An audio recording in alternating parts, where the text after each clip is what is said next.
नमस्कार, ESN news मध्ये आपले स्वागत। आजच्या विशेष घडामोडीसोबत मी उज्ज्वला उल्हारे। मनसेकडून आमदारकी लढवणार, संजय शेळके यांचा ठाम निर्धार। श्रीगोंदा नगर विधानसभा निवडणूक 2024च्या रणधुमाळीमध्ये महायुती आणि महाविकास आघाडीच्या इच्छुक उमेदवारांची रस्सीखेच चालू असताना मनसेचे जिल्हा सचिव संजय शेळके यांनी सुद्धा आमदारकीसाठी कंबर कसली आहे।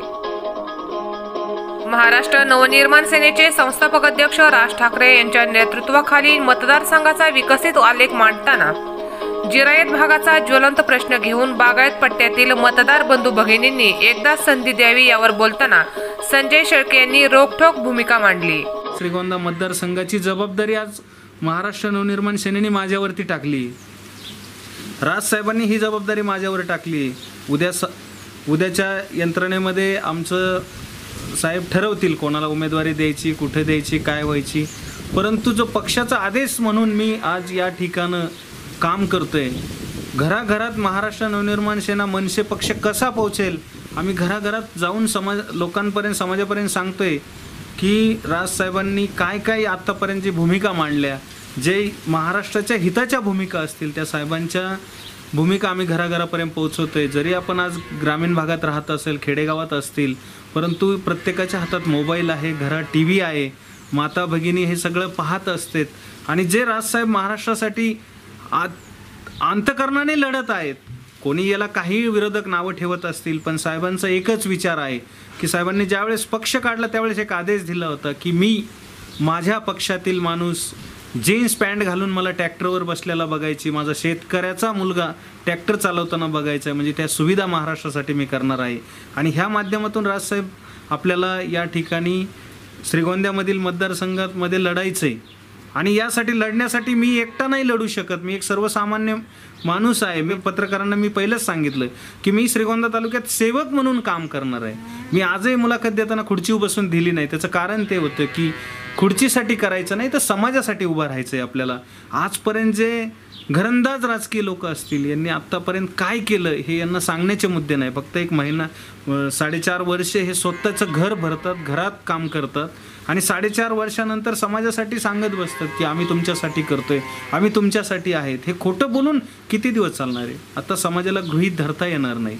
खरं तर ते प्रस्तावित लोक आहेत, त्यांच्याकडं प्रस्थापित लोकांचा एक गठ्ठा आहे, आपल्याकडं सर्व विस्थापित आहेत आणि लोकांना गृहीत धरून राजकारण होणार नाही। म्हणून आज समाज खूप अपेक्षेने आमच्याकडे बघतोय आणि त्या अपेक्षेने आज आम्ही या ठिकाणी सामोरे जात आहोत।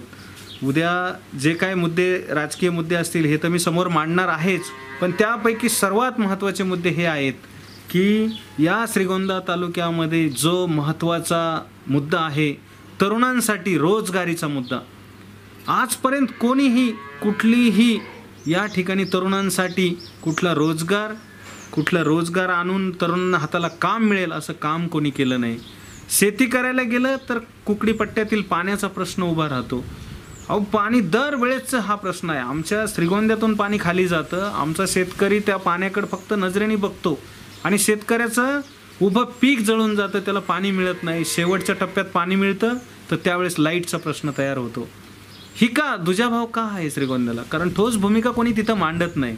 अरे हक्काचं आहे, आमच्या हक्काचं आम्हाला देऊ शकत नाही, काय अपेक्षेने आम्ही तुमच्याकडे बघायचं?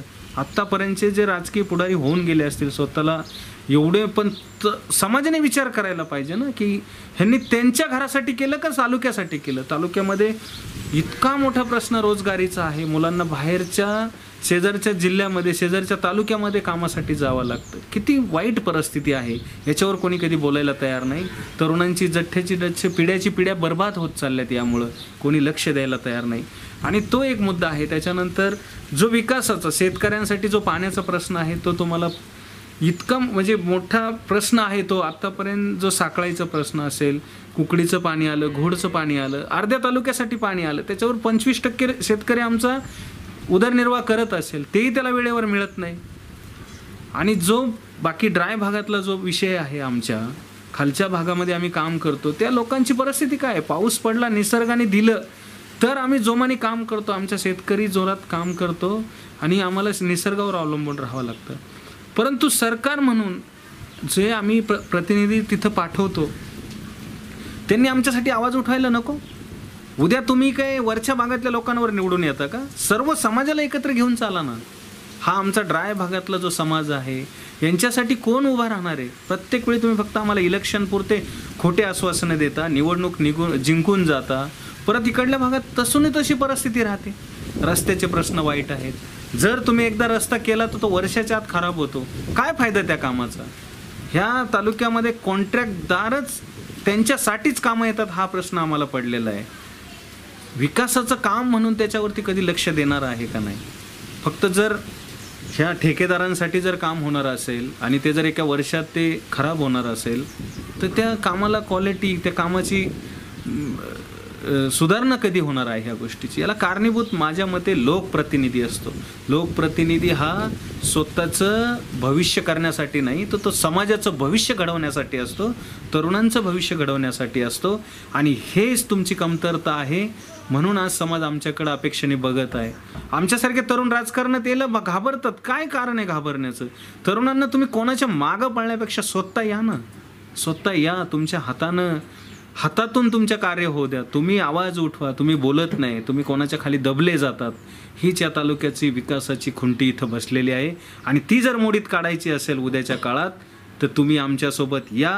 आम्ही तुम्हाला शब्द देतो की ह्या 5 वर्षात सेवा काय असते आणि या विधानसभेत तुम्ही निवडून दिलेल्या माणसाचं काम काय असतं हे मी राजसाहेबांच्या माध्यमातून आज मुंबईमध्ये मी त्या ठिकाणी बोलू शकतो. विधानसभेत हा आवाज उठवू शकतो. तुम्हाला माहीत आहे आमच्या मागं राजसाहेब आहेत. आम्ही तर एक कृष्णाच्या भूमिकेत आहेत. आमचे राजसाहेब एक रथाचं सार्थ करणारे आहेत. साहेब ज्याला आदेश देतील तो आदेश आम्ही पाळणारे आहेत. पण तुम्ही बघताय साहेबांनी आदेश दिला तर कुठलंही काम होतं. जो टोल नाक्याचा प्रश्न असेल, आत्तापर्यंत जे साहेबांनी मराठीचा मुद्दा असेल, मराठी भाषेला एक मोठं आज हे दिलं, केवळ साहेबांमुळे ह्या गोष्टी सगळ्या घडत गेल्या आहेत.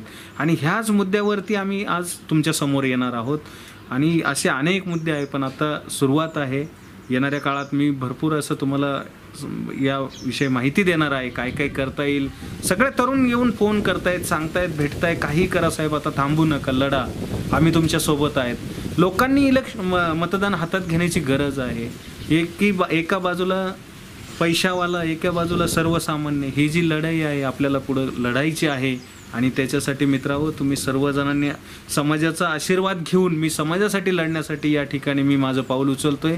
तुम्ही फक्त ते आशीर्वाद रूपाने तुम्ही माझ्या मागं उभा राहा. मी तुम्हाला याचं येणाऱ्या काळामध्ये तुम्हाला काय विकास असतो आणि राजकारण कशासाठी करायचं असतं हे फक्त समाज हिताचा मुद्दा घेऊन मी आज लोकांसमोर उभा आहे आणि लोकांसमोर सामोरे जात आहे. तर मला याच्यातून एवढंच सांगायचं की येणाऱ्या आता 1 महिनाभर राहिला आहे. 1 महिन्याच्या काळात आम्ही प्रत्येक घराघरात जाऊन आम्ही हे गोष्ट सांगणार आहे. परंतु सर्व माता भगिनी, तरुण मंडळी, वयोवृद्ध, सर्व समाजातील माझ्या प्रत्येक गावागावातील सरपंच, उपसरपंच, चेअरमन, व्हाईस चेअरमन, मी यांना विनंती करतो की मी तुमच्यापर्यंत पोहोचणार आहे. परंतु एक आशीर्वाद रूपाने काहीतरी तालुक्यात बदल घडवायचा आहे, तालुक्याचा काहीतरी आपल्याला विकास घडवायचा असेल तर तुम्ही माझ्या रूपातून स्वतः तुम्ही या यंत्रणेत उतरावं ही माझी सर्वांना कळकळीची विनंती आहे. आणि या ठिकाणं आपण सर्वांनी माझ्यासोबत राहून ही आपल्याला लढाई लढायची आहे. एवढंच या ठिकाणी मी बोलतो. जय हिंद, जय महाराष्ट्र. आज खबर विशेष घडामोडीचं आपल्या हक्काचं येथील न्यूज हे चॅनलला लाईक करा, सबस्क्राईब करा आणि जास्तीत जास्त शेअर करा. प्रतिनिधी उज्ज्वल उल्हारे, येथील न्यूज, श्रीगोंदा.